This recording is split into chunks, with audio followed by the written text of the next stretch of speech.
नमस्कार, मैं सुहाना आपके साथ और आप देख रहे हैं द न्यूज पोस्ट। वक्त तो चले खबरों में तेजी से अपडेट करने का, लेकिन इससे पहले अगर नहीं किया है आपने द न्यूज पोस्ट को सब्सक्राइब तो सबसे पहले चैनल को सब्सक्राइब करें, बेल आइकन पर क्लिक करना ना भूलें क्योंकि इससे मिलती रहेगी आपको तमाम अपडेट। तो चलिए बिना वक्त जाया किए शुरू करते हैं आज की बुलेटिन। रायपुर से राशि लाने के दौरान गैंगस्टर अमन साहू को पुलिस ने मुठभेड़ में मार गिराया। पुलिस और गैंगस्टर के बीच मुठभेड़ पलामू के चैनपुर थाना क्षेत्र में हुई है। बताया जा रहा है कि रायपुर से पूछताछ के लिए गैंगस्टर अमन साहू को एटीएस की टीम राशि ला रही थी। इसी दौरान पलामू में पुलिस की गाड़ी दुर्घटनाग्रस्त हो गई। ऐसे में जब अमन साहू पुलिस का हथियार छीनकर भागने लगा तब उसे रोकने के लिए पुलिस ने कोशिश की। ऐसे में अमन साहू ने पुलिस पर फायरिंग कर दी, जिसके जवाब में पुलिस ने भी फायरिंग की और एनकाउंटर में उसे मार गिराया। कुख्यात गैंगस्टर अमन साहू को पुलिस ने एनकाउंटर में मार गिराया। पलामू के चैनपुर में एटीएस और अमन साहू के बीच मुठभेड़ हुई, जिसमें अमन साहू मारा गया। अमन की मौत के बाद उसके शव को एमएफसीएच भेजा गया, जहां पोस्टमार्टम के बाद परिजनों को दिया गया। अमन के पोस्टमार्टम के दौरान अस्पताल परिसर में कड़े सुरक्षा के इंतजाम किए गए थे। बता दें कि अमन साहू को झारखंड पुलिस रिमांड पर लेकर रायपुर से राशि ला रही थी, तभी पलामू में गाड़ी पर हमला किया गया, जिसके बाद अमन साहू भागने की कोशिश कर रहा था और इसके बाद पुलिस ने उसे मार गिराया। झारखंड में पुलिस को चुनौती देने वाले गैंगस्टर अमन साहू की मुठभेड़ में मौत हो गई। पुलिस उसे रायपुर से राशि ला रही थी। इसी दौरान पलामू के चैनपुर इलाके में गाड़ी दुर्घटनाग्रस्त हो गई और फिर अमन साहू ने हथियार छीनकर भागने की कोशिश की, जिसमें जवाबी कार्रवाई में अमन साहू मारा गया। झारखंड में सियासत तेज है, हर तरफ पुलिस की कार्रवाई की तारीफ हो रही है।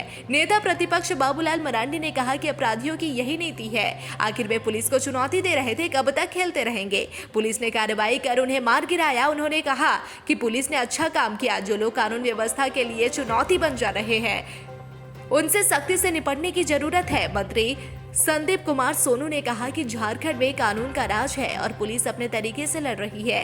आत्मरक्षा में गोली चलाना गलत नहीं है। जो लोग कानून व्यवस्था में बड़े बनेंगे, हमारी पुलिस उनसे उसी तरह निपटेगी। कुख्यात गैंगस्टर अमन साहू आज रांची पुलिस के साथ मुठभेड़ में मारा गया। ऐसे में अमन साहू के छोटे भाई आकाश साहू ने निचली अदालत में जमानत की गुहार लगाई है। दरअसल होटवार जेल में बंद आकाश साहू ने अपने भाई अमन साहू के क्रियाक्रम में शामिल होने के लिए एनआईए के विशेष न्यायाधीश मधुरेश कुमार वर्मा की कोर्ट में 13 दिनों की औपबंधिक जमानत देने के लिए मांग की है। बता दें कि मंगलवार को कुख्यात गैंगस्टर अमन साहू के एनकाउंटर में मौत हो गई है। धनबाद मंडल कारा में सोमवार की देर रात की गई छापेमारी में 3 मोबाइल, 1 ईयरफोन और 1 चार्जर बरामद किया गया है। सोमवार की आधी रात को डीसी एसएसपी सहित पुलिस की टीम धनबाद जेल के हर वार्ड को खंगाले। कुख्यात प्रिंस खान के भाई बंटी खान और गॉडविन खान के वार्ड से मोबाइल बरामद होने की बात सामने आई है। बताया जा रहा है कि डीसी एसएसपी के नेतृत्व में की गई टीम अल्प सूचना के बाद सीधे जेल में प्रवेश कर गई। इससे हो सकता है कि मोबाइल छुपाने का मौका नहीं मिला हो। अब तीनों मोबाइल में कितने सिम लगे हैं, जो सिम लगे हैं वह किसके नाम से निर्गत है, मोबाइल या व्हाट्सएप के जरिए किस किस से बातचीत होती थी, मोबाइल बंदियों के वार्ड में कैसे पहुंचा, इन सभी बातों की विस्तृत जांच होगी। कुख्यात अमन सिंह की हत्या के बाद जेल में की गई जांच के बाद पहली बार जेल से मोबाइल बरामद हुए हैं। इस मामले में धनबाद थाने में एफआईआर दर्ज कर जांच की कार्रवाई की जाएगी। जी हां, टीम ने जेल के कोने कोने में लगे सीसीटीवी कैमरे की भी जांच की। झारखंड के मुख्यमंत्री हेमंत सोरेन अब Toyota land cruiser 300 GR sports car की सवारी करेंगे। इसके साथ ही मुख्यमंत्री के कारकेड में टोयोटा इनोवा हाई क्रॉस को भी शामिल किया गया है। इस संबंध में वित्त विभाग की ओर से आदेश जारी कर दिया गया है। जारी आदेश के मुताबिक मुख्यमंत्री को पूर्व में उपलब्ध कराए गए वाहन BMW को नीलाम कर राशि कोषागार में जमा की जाएगी। झारखंड भवन नई दिल्ली में मुख्य सचिव अलका तिवारी की अध्यक्षता में हुई प्रशासनिक संवर्ग समिति की बैठक में यह निर्णय लिया गया। बता दें कि संवर्ग समिति में विकास आयुक्त, कार्मिक सचिव, वित्त सचिव और योजना विकास विभाग के सचिव सदस्य है। झारखंड विधानसभा में बजट सत्र के दौरान अब कावेरी के कैंटीन को लेकर झमेला शुरू हो गया है। खाने में कीड़ा निकालने से लेकर ठीक से खाना नहीं देने तक को लेकर बवाल हो रहा है। वहीं से लेकर विधानसभा अध्यक्ष के नाम सभी विधायकों की निजी सहायकों ने एक पत्र लिखा है, जिसमें कई बिंदु दिए गए हैं। पत्र में सबसे बड़ी बात बताई गई है कि सदन में शुक्रवार को जब भी खाना खा रहे थे तब उनके मटन में कीड़ा निकाला था। जी हाँ, इसकी शिकायत भी कावेरी के मैनेजर के पास की गई, लेकिन उनके साथ ही व्यवहार नहीं किया गया, जिसके बाद इसके अलावा खाना पेट भर नहीं दिया जाता है, साथ में मिठाई भी नहीं मिल रही। जब भी मांगते हैं तो कहा जाता है कि खत्म हो गया। निजी सहायकों ने लिखा है कि खाने में 25% पैसा भी उनका लगता है, लेकिन कैंटीन में उन्हें ठीक से खाना नहीं मिल रहा। जब भी कोई प्रोग्राम में भी खाना खाने गए तो उनके साथ व्यवहार सही नहीं रहता। गिरिडीह के पचम्बा थाना पुलिस ने मजदूर उमेश दास हत्याकांड का खुलासा कर दिया है। पुलिस ने इस हत्याकांड में 3 आरोपियों को पकड़ने में सफलता हासिल की है। तीनों की गिरफ्तारी के बाद एसपी डॉक्टर विमल कुमार के साथ डीएसपी कोसर अली, इंस्पेक्टर मंटू कुमार और थाना प्रभारी राजीव कुमार ने मंगलवार को प्रेस वार्ता कर पूरे मामले की जानकारी दी। इस दौरान एसपी विमल ने बताया कि हत्याकांड में पचम्बा थाना इलाके के मानिक लालो गांव के 3 आरोपी बसंत दास, सोमर दास और हरिलाल दास को गिरफ्तार किया गया है। जमशेदपुर में 6 मार्च को गोलबुरी थाना क्षेत्र के एक नाबालिग के साथ दुष्कर्म का मामला सामने आया था। इस मामले में पुलिस ने बड़ी कार्रवाई की है। मामला सामने आने के बाद पुलिस ने तत्परता दिखाते हुए 3 लोगों को गिरफ्तार कर जेल भेज दिया। आपको बता दें कि बच्ची के रिश्तेदार के द्वारा ही इस तरह की घटना को अंजाम दिया गया था।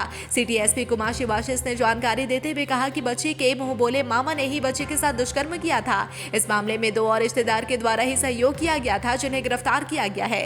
सिटी एसपी ने कहा कि रिश्तेदार के द्वारा ही बच्चे को नए कपड़े दिलाने की बात कहकर गलत काम किया गया। सिटी एसपी ने साफ कहा कि एक ने दुष्कर्म किया तो 2 लोगों ने साक्ष्य छिपाने में मदद की। सिटी एसपी ने कहा कि पॉस्को एक्ट के तहत मामला दर्ज कर लिया गया है। आरोपियों को जल्द से जल्द कड़ी सजा दिलाने का काम किया जाएगा। फिलहाल तीनों आरोपियों को जेल भेज दिया गया है। रंगों का त्योहार होली आने में चंद दिन शेष है। चौक चौराहों पर होली का बाजार सजने लगा है। लोग होली की खरीदारी में लगे हैं। इस बार झारखंड के उपराजधानी दुमका की होली बेहद खास होगी, क्योंकि स्वयं सहायता समूह से जुड़ी महिलाएं प्राकृतिक हर्बल गुलाल तैयार कर रही है। पलाश ब्रांड से इसे बाजार में उतारा गया है। होली एक ऐसा त्योहार जिसमें लोग गिले शिकवे भुलाकर एक दूसरे को रंग और गुलाल लगाते हैं। बाजारीकरण के दौर में स्वनिर्मित रंग गुलाल की परंपरा धीरे धीरे समाप्त हो गई है। नतीजा बाजार में कई ब्रांड के रंग और गुलाल ने कब्जा जमा लिया। केमिकल की मदद से रंग गुलाल बनाया जाने लगा, जो लोगों की त्वचा को प्रभावित करने लगा। नतीजा रंगों के त्योहार होली में लोग रंग और गुलाल से परहेज करने लगे। धनबाद एसीबी की टीम को फिर एक बड़ी सफलता मिली। टीम ने बोकारो के गांधीनगर थाना के एएसआई को 10,000 रुपए घूस लेते रंगे हाथों गिरफ्तार कर लिया। गिरफ्तार करने के बाद एसीबी की टीम उन्हें धनबाद लेकर आई। दरअसल गांधीनगर थाने में मारपीट का एक मामला दर्ज हुआ। अनुसंधानकर्ता अभियुक्त बनाने की धमकी देकर घूस की मांग कर रहे थे, लेकिन शिकायतकर्ता घूस देना नहीं चाह रहे थे। उन्होंने इसकी शिकायत एसीबी से की। एसीबी ने शिकायत की जांच की, इसे सही पाया। उसके बाद मंगलवार को टीम का गठन किया गया और गांधीनगर थाना क्षेत्र से ही एएसआई को घूस लेते गिरफ्तार कर लिया गया। गिरफ्तार पुलिस अधिकारी से पूछताछ की जाएगी और उसके बाद जेल भेजा जाएगा। 2025 में एसीबी का यह दूसरा ट्रैप है। बोकारो पुलिस ने एक साथ 45 मोटरसाइकिल बरामद करने में सफलता हासिल की है। यह सभी बाइक बोकारो के शहरी इलाकों में चोरी की गई थी। इसे बोकारो पुलिस की एक बड़ी सफलता कही जा रही है। बाइक विभिन्न कंपनियों की है। बाइक चोरी की घटनाओं से परेशान बोकारो पुलिस ने एक ठोस योजना के तहत अभियान शुरू किया था। पहले 2 बाइक चोर मोहम्मद परवेज और मोहम्मद मासूम अंसारी को गिरफ्तार किया गया।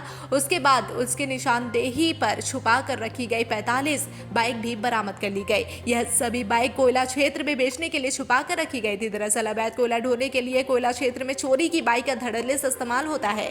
चोरी का कोयला ढोने वाले इसे आसानी से खरीद भी लेते हैं और चोरों को अच्छा खासा दाम भी मिल जाता है। पकड़े गए अपराधियों ने बताया कि बोकारो शहरी एवं आसपास के क्षेत्रों से मोटरसाइकिल चोरी की गई थी और कथारा, तेनुघाट, गोमिया, पिटरवार थाना क्षेत्र में बेचने के लिए रखी गई थी। बरामद मोटरसाइकिलों की चोरी के संबंध में बोकारो जिले के विभिन्न थानों में मामला दर्ज है। दुमका के नगर थाना क्षेत्र में चेन छीनने वाले उचक्कों का आतंक बढ़ता ही जा रहा है। बाइक सवार 2 युवकों ने रविवार को 2 महिलाओं को अपना निशाना बनाया था। वहीं युवकों ने मंगलवार को अग्रसेन भवन से चंद कदम दूर 65 साल की नारायणी देवी के गले से सोने के चेन छीनकर आराम से फरार हो गए। चेन में हीरा का लॉकेट लगा हुआ था।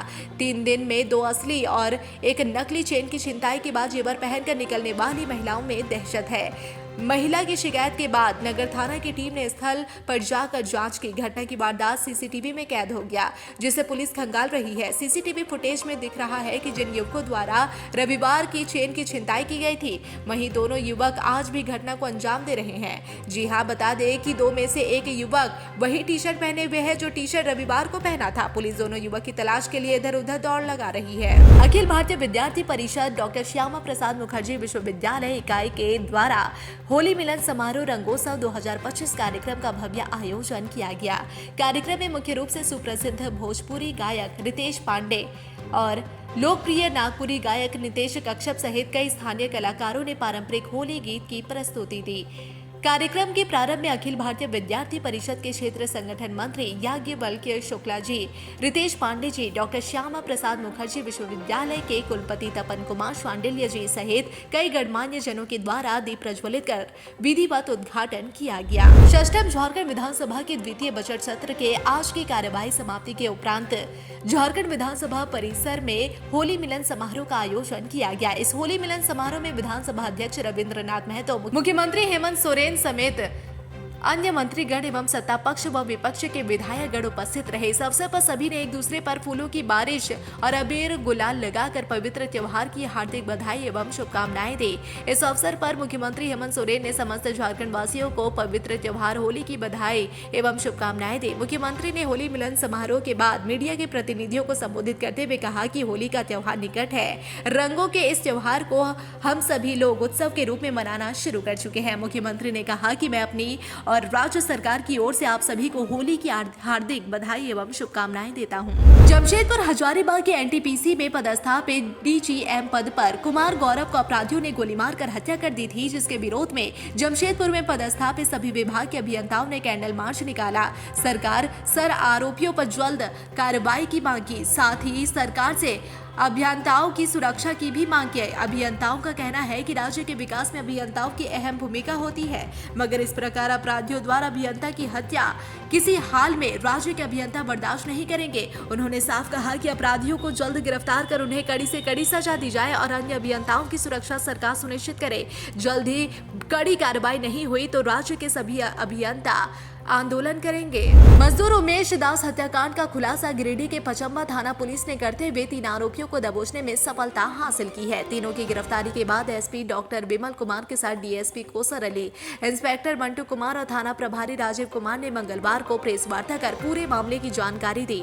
इस दौरान एसपी विमल ने बताया कि गिरफ्तार तीनों आरोपी पचम्बा थाना इलाके के मानिकतला गाँव निवासी वसंत दास, सोमर दास और हरिलाल दास शामिल है। एसपी ने बताया कि मजदूर उमेश दास के हत्या का कारण फिलहाल जो बातें सामने आई है उसके अनुसार आपसी रंजिश है। एसपी ने बताया कि एक साइकिल के कारण उमेश की हत्या तीनों ने की थी। हालांकि जरूरत पड़ने पर तीनों से और पूछताछ की जा सकती है, लेकिन साइकिल लेन देन में भी इस हत्याकांड का एक कारण सामने निकल कर आया है। बता दें कि मृतक उमेश दास जिले के डुमरी थाना इलाके के ससारखो गाँव का रहने वाला था और मजदूरी के लिए 4 मार्च को पचम्बा के मानिकतला गाँव आया था। जी हाँ, उसी देर रात मृतक का शव गाँव में पड़ा मिला। पास में ही उसका साइकिल भी पड़ा मिला था। साहिबगंज जिले के बोरियो बरहेट मुख्य मार्ग पर स्थित तेलो मोड़ के पास अगले सुबह बाइक व टेम्पो में जबरदस्त टक्कर हो गई। हादसे में बाइक सवार फुलभंगा के 25 वर्षीय प्रेमचंद मुर्मू की दर्दनाक मौत हो गई।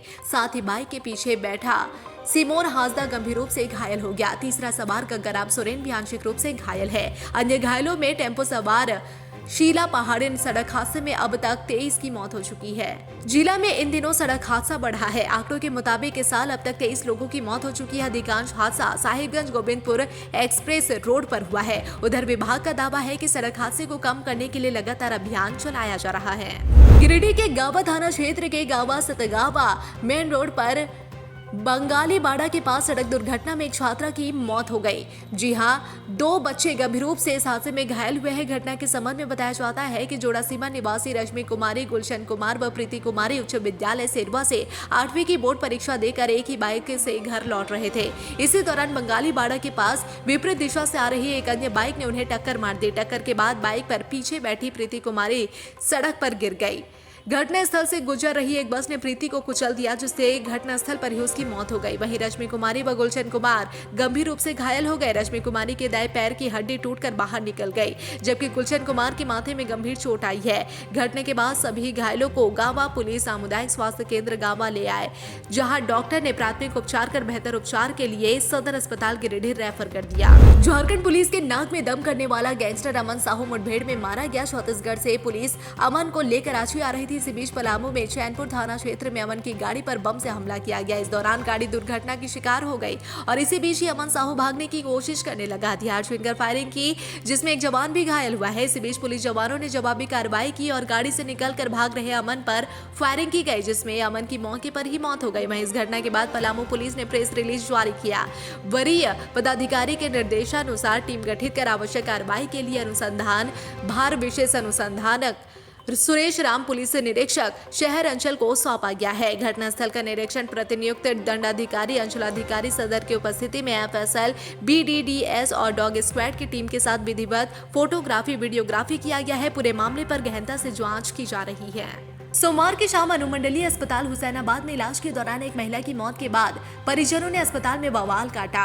आरोप है कि उन्होंने चिकित्सक व कर्मियों के साथ दुर्व्यवहार भी किया। घटना के बाद हुसैनाबाद एसडीओ, एसडीपीओ सहित पुलिस व प्रशासनिक अधिकारियों ने वहां पहुंचकर मामले को शांत कराया। सोमवार की घटना के विरोध में अनुमंडलीय अस्पताल हुसैनाबाद, प्राथमिक स्वास्थ्य केंद्र हैदरनगर, बुलंद बिघा, धौरा, बेगमपुरा, मजुराहा के साथ सभी 25 स्वास्थ्य उपकेंद्रों में ओपीडी सेवा ठप है। चिकित्सक व चिकित्सा कर्मी अनुमंडलीय अस्पताल हुसैनाबाद व प्राथमिक स्वास्थ्य केंद्र हैदरनगर परिसर में धरना पर बैठ गए हैं। वह सरकार से चिकित्सक व कर्मियों को सुरक्षा प्रदान करने व दोषी लोगों के खिलाफ सख्त कार्रवाई की मांग कर रहे हैं। चिकित्सा पदाधिकारी डॉक्टर ज्योतिष कुमार ने बताया कि आए दिन चिकित्सक व कर्मियों पर हमले हो रहे हैं। दुर्व्यवहार आम बात हो गई है। इस परिस्थिति में इलाज करना काफी मुश्किल है। उन्होंने कहा कि ग्रामीण मरीज को पहले नीम हकीमों के पास इलाज कराते हैं। स्थिति बिगड़ जाने के बाद उन्हें सरकारी अस्पताल भेज दिया जाता है। मरीज की स्थिति बहुत खराब होने के बाद भी चिकित्सक हर संभव बचाने की कोशिश करते हैं। उन्होंने कहा कि ग्रामीणों को यह भी निर्णय लेना चाहिए कि वह नीम हकीम के झांसे से बचे। चिकित्सा पदाधिकारी डॉक्टर पी.एन. सिंह ने कहा कि सोमवार की घटना काफी निंदनीय है। उन्होंने कहा कि सरकार ने सुरक्षा कानून लागू किया है, जो उस पर अमल भी होना चाहिए। चिकित्सकों पर आज भी हमले हो रहे हैं, उन्हें सुरक्षा नहीं मिलती। उन्होंने भी मामले की निष्पक्ष जांच कर आरोपियों पर कार्रवाई की मांग की।